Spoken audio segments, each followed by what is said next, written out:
Assalamualaikum warahmatullahi wabarakatuh. Perkenalkan, nama saya Elvia Lydia Farma. Saya akan memaparkan materi kimia medisinal, judulnya tentang pengembangan obat. Kimia medisinal pengembangan obat.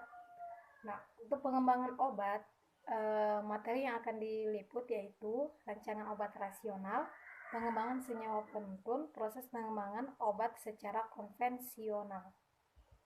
Nah, untuk rancangan obat rasional yaitu rancangan obat rasional adalah suatu rancangan untuk menemukan obat baru secara logis dan dapat dijabarkan secara teoritis.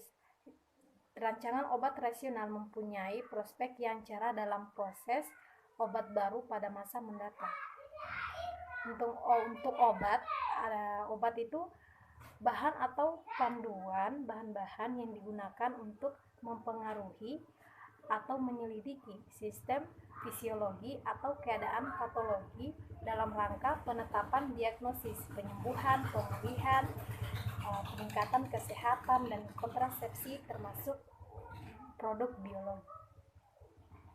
Nah, untuk obat rasional itu apabila pasien menerima terapi yang tepat sesuai dengan kebutuhan kliniknya, sesuai dengan dosis yang dibutuhkannya, pada periode waktu yang adekuat, dan dengan harga yang terjangkau untuk pasien dan masyarakat. Ini menurut WHO 1985. Dan untuk persyaratan penggunaan masyarakat penggunaan obat rasional menurut WHO tahun 1985, pengobatan rasional itu yaitu pasien menerima obat yang sesuai dengan kebutuhannya untuk periode yang adekuat dengan harga yang paling murah untuknya dan masyarakat. Dan secara praktis, penggunaan obat dikatakan rasional jika memenuhi kriteria tepat diagnosis sesuai dengan indikasi penyakit, tepat pemilihan obat, tepat dosis, dan untuk waspada terhadap efek sampingnya, yaitu penilaian terhadap kondisi pasien, tepat dalam melakukan tindakan lanjut, obat yang efektif, aman, dan mutu terjamin dan terjangkau. Dan dampak obat yang tidak rasional, yaitu dampak terhadap mutu pelayanan meliputi mortalitas, morbiditas, dampak terhadap biaya pelayanan, dampak terhadap kemungkinan ESO, dampak terhadap psikologis. Dan untuk ciri obat yang tidak rasional yaitu memberi obat tanpa indikasi yang jelas, dosis yang terlalu tinggi atau terlalu rendah, memberikan obat yang efektif dengan toksisitas lebih tinggi daripada efek sampingnya. Dan untuk pengembangan senyawa penuntun merupakan senyawa yang digunakan sebagai pangkal tolak modifikasi molekul. Senyawa penuntun adalah juga senyawa yang dapat menimbulkan aktivitas biologis seperti aksi terapeutik, aksi toksik, regulasi fisiologik, hormon dan feromon, serta senyawa yang terlibat atau berpengaruh terhadap proses biokimia pada hewan atau tumbuh-tumbuhan. Ini menurut Siswandono dan Soekarjo tahun 1998.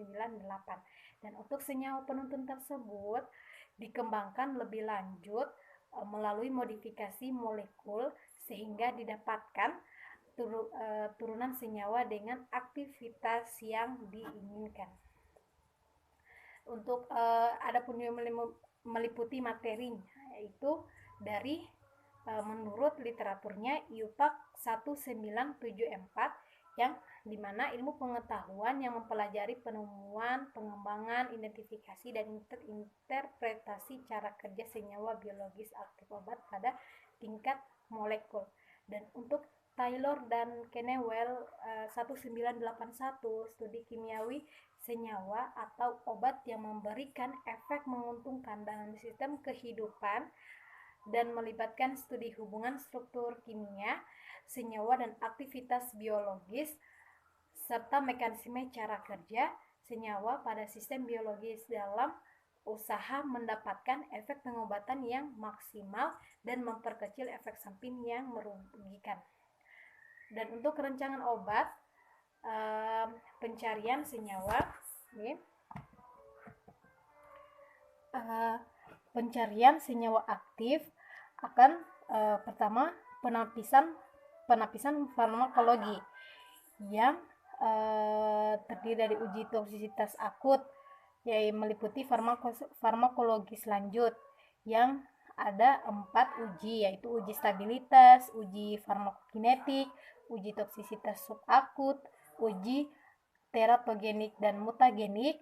Dan untuk uji klinis itu terdiri dari fase 1, fase 2, fase 3, dan fase 4. Untuk fase 1 itu ada terdiri dari toksisitas klinik dan pengembangan dan uji stabilitas sebentuk sediaan terhadap uji farmakokinetik pada manusia. Dengan tidik toksisitas itu akan berhubungan langsung dengan uji klinis fase 2. Dan setelah klinik fase 3 maksud saya, itu adalah pemasaran obat baru akan masuk ke klinis fase 4.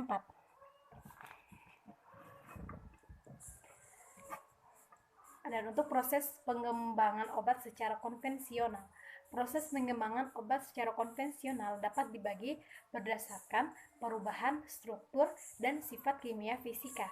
Pembuatan senyawa homolog. Suatu seri senyawa dapat dibuat dengan memperpanjang rantai atom C, akan mengubah sifat kimia fisika senyawa, dan hal tersebut dapat mempengaruhi aktivitas biologisnya. Makin panjang rantai samping atom C, makin bertambah bagian molekul yang bersifat nonpolar dan terjadi perubahan sifat fisik. Oke, terima kasih. Itulah materi dari saya. Assalamualaikum warahmatullahi wabarakatuh.